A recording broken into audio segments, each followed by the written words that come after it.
This is your First Alert Weather Breakdown, a deep dive into how weather works with meteorologist Evan Thomason. All right, good morning, happy Monday, and welcome on to the work week. What better way to get you started off your work week than been hanging around with sunshine and blue skies? We have it in abundant amounts here today on our Matthews Landscape Skyscam over downtown Shreveport. Do you see a cloud in the sky? I certainly do not. All I see is the bugs going around our web camera a little bit there, but making ourselves in for a very beautiful day outside today. Get out and enjoy it. It's going to be a little toasty in for the afternoon, but nothing that's too shabby whatsoever. So, yeah, get out, make the most of it. If you're not able to do it in store for today, you have plenty of chances, though, heading on through the next several days overall. Hi, I'm meteorologist Zack Thomason. Hope you're having a good morning out so far. Welcome to KSLA News 12, First Alert Weather Breakdown. For those of you watching on KSLA.com on our live stream or even on our YouTube platform. I'm going to always hype up YouTube. I know it's been with us now for about 2 weeks or so, but there's always the best side of it, which is you guys talking to me. So, not like that. Stretch up the camera a little bit. There we go. Hi.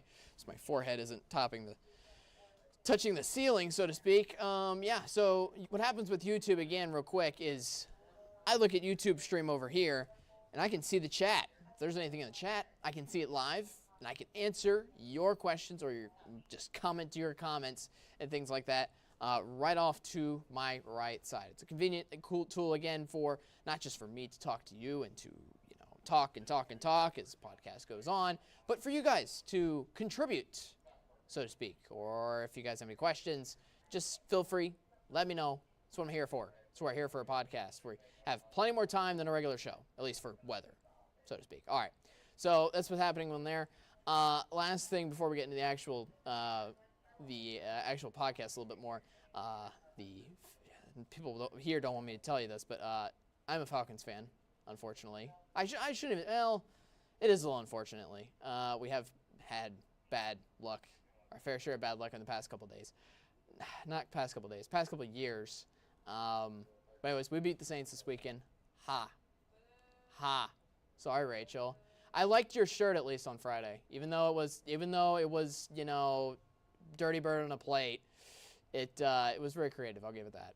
But yes, newsroom is booing. But anyways, I have the last laugh. So yeah, hope you enjoyed that game this weekend. If you're a Falcons fan, rise up. You're gonna rise up in store for today, with temperatures stretching into the upper 80s and lower 90s. We'll get into that forecast in just a moment. But yeah, that was a great game this past weekend on Sunday. Fantastic. Brought a smile to my face walking in the door on Monday. Walking in the door this morning. Dom is also a Falcons fan with me, so it made it quite the unique morning show for the Oracle text with two Falcons fans doing the morning show. Since Steven was out this morning. Anyways, let's get to the forecast and what we're talking about here later on today. We're talking about sunshine all day long and all week long, quite frankly. We'll get into that local forecast we do every single time, but we're starting off your Monday not with something bland. We're starting off with some cool exclusive content in for today. We have an interview with meteorologist Zack Fradella. He's Fox 8 down in New Orleans, the Fox 8 station over in New Orleans, Louisiana, just a little drive away on the other side of the state. He talked with us about Hurricane Francine, what that meant to New Orleans over the past month or so, and what he's looking at for the tropics moving on for the rest of the season. Hopefully ramping down, but I would say things are very active right now. We'll talk about that a little later on. And we'll get a preview of today's episode. You guys, for those of you who have been here regularly, Tuesday is good for one thing regularly, and that is CJ. CJ's TikTok Tuesday. He'll be back again tomorrow with his newest TikTok here for the work week. He said he's been pandering, at least he actually texted me yesterday and was like, I'm pandering a lot of ideas. He's trying to get creative. So we'll see what he came up with tomorrow again. I don't find out, and I don't know what his actual TikTok is until he shows me. So it's like I'm reacting in real time the same way you guys would be. Anyways, let's get to the forecast here for today. Again, nothing but abundant sunshine overall. I have one phrase that perfectly describes our weather here this working. I wouldn't say it's a creative one, but it's not something you hear every day in the forecast. We're stuck in the desert. That is your overall headline forecast, mainly because, that's the two main words of this. We're stuck. Our weather pattern is kind of just holding out, and our conditions are staying the same, and our temperatures are staying the same for the next week. It's a whole lot of no change around here for the next several days. Now, where are we stuck in? We're stuck in the desert. So what conditions does that mean? Well, sunshine, number one. Not much rain, number two. And number three, hot.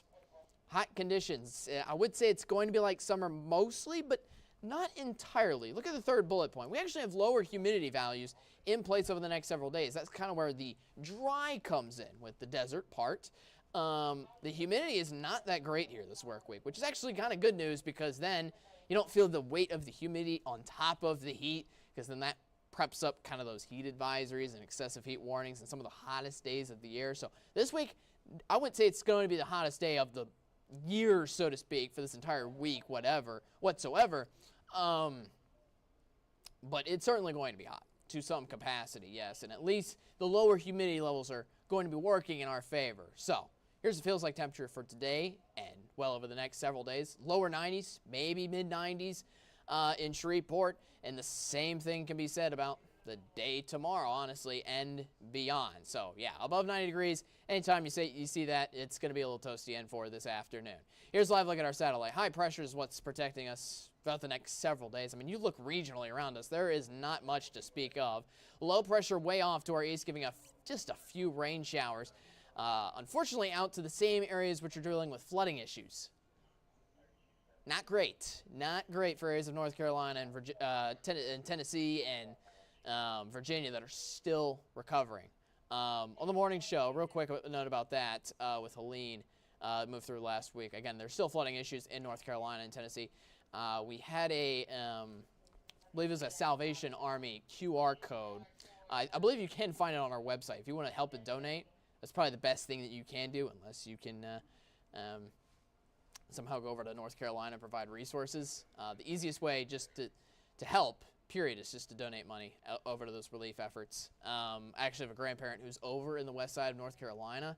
Thankfully, they are okay, and they are away from the flooding issues, but still scary nevertheless. And I believe they're still without power, which is worrisome even for elderly people. So that was just a quick note about that. Back here in the Arklatex, future track, again, not only maintaining hot temperatures over the next week, but we're pretty much maintaining the sunshine over the next week or so, too. If you did see there on our future track, there actually is we've been hinting at this throughout the morning, there's a brief chance at a shower, maybe or towards Ruston and Monroe here for tomorrow. But most of that's going to be outside of the Arklatex, and we're going to be hanging around with abundant sunshine over the next week, not just up until Wednesday. In fact, well, here's our rainfall potential, our rainfall graphic that basically shows how much rain we get over the next week. A whole lot of nothing. And I will say, usually when it's just a dry week, we'll get like a splash or a dot of like a green little dot here and there, maybe just north of Shreveport, a tiny dot around Texarkana. No, just nothing. Absolutely zippo for the next 7 days, unless you're going down to the Louisiana coastline. They actually have a chance of wet weather on Friday. Even then, it's not even until Friday for them. All right, so first alert on the tropics. Everything's quiet here, but actually heading into the tropics, everything is starting to get a lot more active. We have Isaac, we have Joyce, and we have Kirk. All three of those are tropical storms, which are not even shown on this graphic, which are in the Atlantic Ocean. We have another area of interest that's going to form behind Kirk over the next 7 days. So yeah, 3 systems already in the Atlantic Ocean, and another one that could potentially go off. The Atlantic Ocean is filled with storms. My main concern, though, is in the Gulf of Mexico, what's actually on our doorstep here. We have a 50% chance for an area of interest to form over the next 4 to 5 days, somewhere in the southern end of the Gulf of Mexico. So this is going to form sometime it looks like around Thursday or Friday of this work week. So first of all, we have time to see if it does form. If it does, let me stress out that point, enough as itself, number one. And then once it forms, we'll have time to decide where it's going from there. So we'll keep you first alert. It's kind of unfortunate that this happens right on the back of Helene, but I will say things and models, especially intensity-wise with this system, don't look nearly as promising as Helene's, which is good news for us. Moving on forward. We'll see what happens. 7-day forecast around here. I mean, this is quite bland. This is kind of like vanilla ice cream, honestly. Meh. 91 here today. 88 by next weekend. Highs, again, you pretty much see the picture here. Highs stuck in the upper 80s, lower 90s. At least the lows are going to be getting out of the 60s in for the early morning hours. That will be something to enjoy. And no rain. Not a drop of it. Not a chance of it. All the way through next weekend, too, if you want to look forward to some of the weather out already for next weekend to enjoy. All right, so hot and sunny, yeah, is the name of the game around here. Coming up, we're going to have a recap of Hurricane Francine, which went through New Orleans. We're going to be interviewing Zack Fradella and talking about the conditions they went through and how bad that affected him and his area with that. And we're going to be also talking about the tropics, of how they've been locally, or how the tropics have been regionally, and what we can expect maybe out of that system, that little area of interest that's heading into the Gulf of Mexico. We'll talk more about that with Zach. He'll be on after the break. See you after that.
And welcome on First Alert Weather Breakdown podcast. Thank you very much for joining me. It's Zack Fradella again here from Fox 8 New Orleans. First of all, how are you doing? Happy Monday.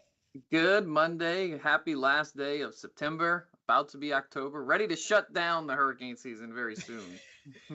You're already ready after one storm. You had your one fill with Francine, and then you were done.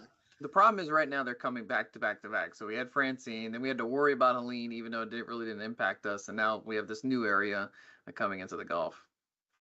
And there's so much forming in the Atlantic Ocean as well. It's people were asking, where's this active tropical season? And well, now it's just coming out left and right with different tropical systems in the Atlantic Ocean.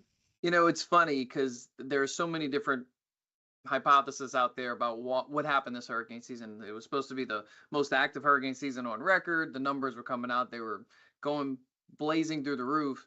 And then all of a sudden we had Beryl, which Beryl was a powerful storm, Cat 5, earliest Cat 5 on season. It did a lot of impacts there in Shreveport with the tornado warnings. But then we kind of shut things down. And we didn't really do much, even through peak season. And then since the development of Francine, we've kind of popped them off left and right. But it could be that trend towards hurricane season where early in hurricane season you get active, you get a lull, and then late hurricane season gets active. When you keep having these very warm ocean temperatures, remember, hurricanes depend on some contrast. You need to have warm and cold somewhere.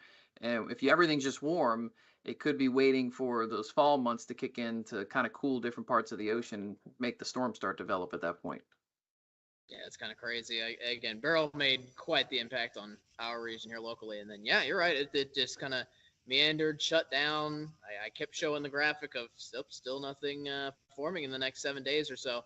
And we actually did a whole segment on this podcast as well, which was kind of intriguing about why did this happen. It was kind of a combination of different reasons. There was the Saharan dust, number one. Number two, the track of where these storms were forming was forming in like a kind of weird and unlucky location off Africa. We had storms, I believe, in the desert in the Saharan. Yeah. Which were kind of wacky. And the whole intertropical convergence zone where all the waves come off of Africa, it was just too far north. It was coming out over the Saharan desert. And there's that Canary Current that runs down near the Cabo Verde Islands. So if you're taking a tropical wave and you're pushing it off of the coast of Africa, if it runs into that Canary Current, which is a cool ocean current, it doesn't have a lot of warm water to feed off of. That's one thing you need is hot waters, hot Yep. temperatures at the end of the day. And then Francine came about, which obviously impacted you guys most. You felt the brunt force of it, and then it kind of skirted off to the north and east and only gave us just a full day of rain and nothing else. But well, what did it do for you guys in New Orleans? Because I know We you got prepared. we got hit pretty hard. It was that reminder that, look, we got to be on our toes at all times living along the Gulf Coast, because it was a quick developer. It wasn't these, we're tracking it over the Atlantic. It was quick, formed right off of the South Texas, northern Mexico coastline, and then it made that hook towards the north and east back into Louisiana. All along, it looked like the track was going to go Lafayette, southwest Louisiana, probably bring y'all more impacts if it did that, but it kept this whole eastward trend, and we've seen that with a lot of storms, not only Francine, but Helene too. They trend a little bit more east at the last second, and so that led to the storm actually making landfall in southeast Louisiana. We had a landfall in western Terrebonne Parish. Not a big wind problem. There was some wind. We had some Cat 1, probably some stronger Cat 1 gusts down south, but it was the heavy rain associated with the eye wall. As the wind shear started to get into the storm and it moved inland, it started to spread out that eye wall over a larger area. And New Orleans Metro got in on some of that heavy rainfall, and it actually flooded some homes in New Orleans and also west of us towards Thibodaux and the river parishes. That's quite wacky. One of the things that I'll mention, obviously it was a big rain event as well. With it was moving kind of slowly, if I'm not mistaken, right? It was picking up speed though. It wasn't one of those stalling storms which would cause us major problems. I think it was more of the wind shear as it was blowing across the circulation. It was taking that eye wall and started to just stretch it out. And so you get an eye wall of a hurricane, you're going to pick up 3-4 inches in a short period of time. Instead of having just 1 hour of heavy rain, we got 2 or 3 hours of heavy rain, and that added up quickly to 6-7 inches. That's what flooded most of the area. Gotcha. Well, I'm first of all, I'm glad to hear that y'all are doing fine for that and recovering. You haven't been obviously hit ever since. But I wanted to refer to a specific Facebook post, I believe, that you made the week before Francine. I think you know what I'm referring to. The one where you were like out on the beach, I think. It was like it's for this specific day, and then it was like a week before. It wasn't just a few days before. It was like a week before, where it was around the peak of hurricane season, and we always get a camp out in Mississippi, catch some crabs and go fishing and stuff. And so me and my brother were just sitting there. I was like, look at this. I was like, there's been years that we've been sitting out here and there's a major hurricane in the Gulf. And there's been years that right after Ida, we actually had the camp the week after Ida. So we all lost power in southeast Louisiana, but the camp had power in Mississippi. So we actually timed it out perfectly where we were going to the camp the week after Ida. And so we got to keep power. Now I was still working at the time. I had to work that week. And so I was commuting in from Mississippi just so I can have power and go about my normal life where I can have a hot shower. But anyway, yeah, we were out there about a week before Francine developed. And we took a picture, just me and my brother sitting there and just relaxing, waiting for the crab, waiting to go run the crab nets again. And everybody, they were like, you did this. I'm the one that created this. I'm the one that jinxed us into having a storm. But look, I mean, any time of the hurricane season, you're going to make a post, you're going to be at the beach, you're going to do something. And so it just so happens that it was a bit ironic that a week later there was a hurricane. Yep. And your spot too. Like, I mean, as meteorologists, we can't do anything right in that regard. So it's like we can't live our lives from June 1st all the way to the end of November. We can't live our lives at all. We have to be constantly watching the tropics. but you're ready to turn it off. You only got a month left, and Eh, I I'm hoping it shuts off a bit sooner than that because I do have a trip planned overseas at the end of October. Oh, all right. Well, I know you got to deal with this. Last thing I'll talk to you about is this area of interest that's headed into the Gulf. Now, I've seen a lot of the long-term models, and based on what I've seen, most of it, I would honestly say, fortunately for you guys, but unfortunately for me, is it has going towards Florida. Is what I've seen as of this morning. I'm not sure See, what idea you've y'all gotten need out of. y'all need some rain up there, don't y'all? Oh yeah, I Yeah, mean the so next. I think a system like this would be really good for y'all because you need some rain. The only problem is to get to up to y'all, it has to come through us down south. But it's hard to tell what's going to happen with this thing. I think it's going to stay broad. I don't. I know I've seen a lot of posts. Hey, another hurricane threat coming to the Gulf Coast.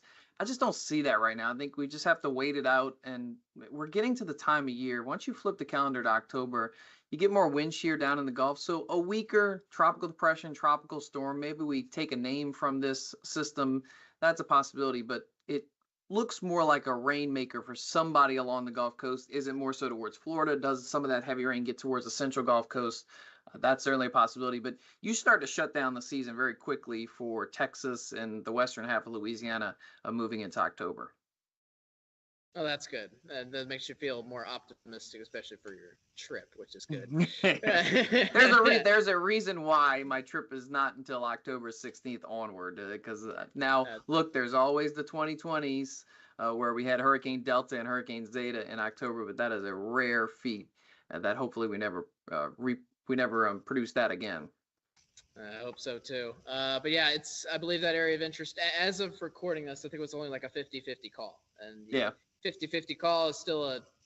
And it's been that way for a few days now. It jumped to the medium chance of development, I want to say Saturday, and it's been there ever since. So that goes to show you that the National Hurricane Center, they're not pushing it to a high chance of development. So right now they're on the fence of whether it actually develops at all. But we're going to have a very disturbed Gulf coming up, and so we're going to have to pay attention for at least the next 5 or 6 days, all the way through next weekend.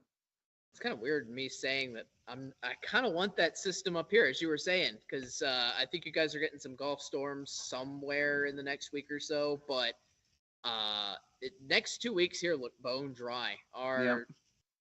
Here locally in Shreveport. So well, I mean, usually October is a dry month for the state of yeah. Louisiana. We start to convert over to that fall pattern. We get the fronts, but typically the fronts are dry when they pass on through. But hopefully, maybe we can get something. Maybe we can get a stronger front at this time of year and could get some rain out of it. But we're still waiting on that real first push of colder air. These dry humidity fronts aren't doing much for us anymore. We need the real cold air. Still got temperatures up into the lower 90s. Nothing says fall, October, pumpkin spice weather like lower 90s in Louisiana. Yep, melting the pumpkins. You got it. All right.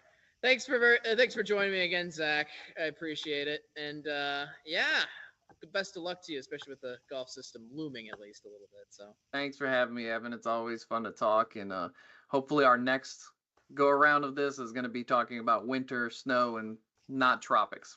Yes. Last thing I'll say as well, I know it's Monday. It's the day after the Falcons-Saints game.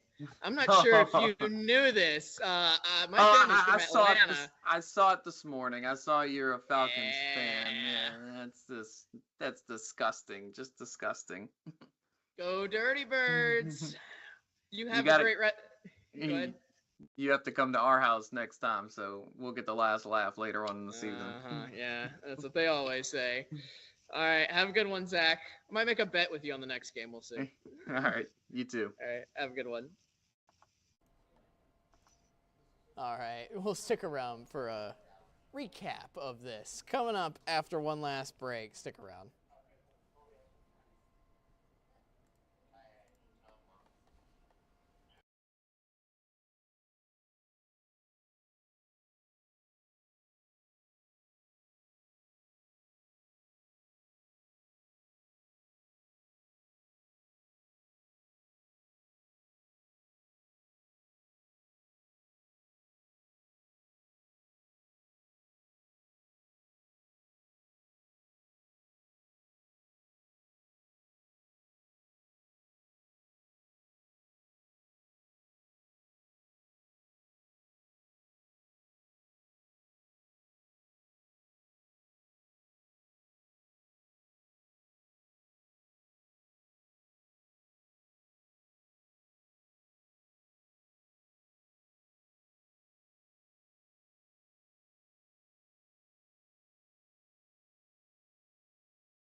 And welcome back to KSLA News 12, First Alert Weather Breakdown. I'm Meteorologist Evan Thompson. Thank you very much for watching. That was a really cool interview. Way to be cool time to talk to Zach.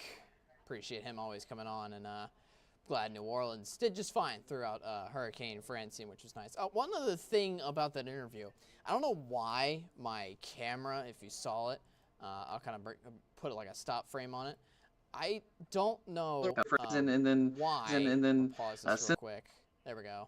I don't know why on my video the black little shades that you see there. I'm gonna try to figure that out next time because it looks like something different on my recording software. I'll have to see how those shades of black, how I can remove those, so to speak, heading into the next interview. Still don't know why that happened. Sorry about that. I mean, it still came out just fine, but you know, would have liked to see you get the picture. Would have liked to see the full screen rather than the two black bars that you saw in there. Anyways, yeah, that was a look at today's episode. Thanks very much again to Zach for coming out. We recorded that just about 30 minutes actually ago before I came on to this, so pretty cool. Quick turnaround. If you have any topics you want us to discuss, anybody you want us to interview as well, I can try to interview maybe Jim Cantori with the Weather Channel. He actually I don't have his contact at all, but I can try. If you want us to, the point is, if you want us to interview anybody and everything about weather, we can talk about it here on KSLA News 12 First Alert Weather Breakdown. Send us an email, weatherbreakdown@ksla.com. One of the recent ideas somebody sent us to CJ. First of all, first of all, let me stress that you can send us any ideas also to any of the four of us directly. We have Facebooks that you can comment on. You can comment on a post, give us your latest idea, or send us a message on Facebook Messenger. That also works too. Just any and every idea that you have for the First Alert Weather Breakdown podcast, we will take it to heart. We will put it into this podcast. I promise you. I'm still working on getting a winter preview in. That'll probably happen next week. That was an idea from a viewer. And also, we got an idea over the weekend that was sent over to CJ about us doing trivia, like a weather question, so to speak, on our meteorologist chats where we have all four of us on air. That'd be pretty cool. I would love to incorporate that here later this week. You can join us weekdays overall 10:30. That's when we air episodes each and every day. We have one exclusive piece of content usually per episode, kind of spread them out along with the local forecast and along with the previews of the next episode. For tomorrow in particular, it's Tuesday. You know what that means for those of you regularly on. It's CJ's TikTok Tuesday. He'll be on here same time, 10:30 tomorrow on the stream. I don't know what it's about. I wish I could preview it every time, but I can't actually because he keeps it a secret again for me. So we'll see what happens. I think it's kind of good that way, though. Again, I'm reacting to it in live time that you guys are. I'll be having the same ooh or ah or whoa that everybody else will have. All right. Anyways, I'm going to head out. I'm going to enjoy the rest of my Monday. You do the same. Plentiful sunshine. Just watch out for the heat a little bit this afternoon and keep yourself hydrated. You know that. Enjoy your last day of September. Start of October is going to be hot. So yeah, hopefully November maybe a little more on the cooler side. At least we're having some cooler mornings in the 60s. That'll be nice. All right, you have a great rest of your day. I will talk to you on later. Again, join us 10:30 tomorrow. CJ will be right here next to me for tomorrow. I'm going to double check that actually tonight. I'm 99% sure he's going to be on, but I'm going to double check it again, and I'll let you know first thing here tomorrow. But Russ, have a great rest of your work week here on KSLA News 12 First Alert Weather Breakdown. Again, I'm meteorologist Evan Thomason. You enjoy the rest of your Monday. And I'll talk to you later. See you tomorrow.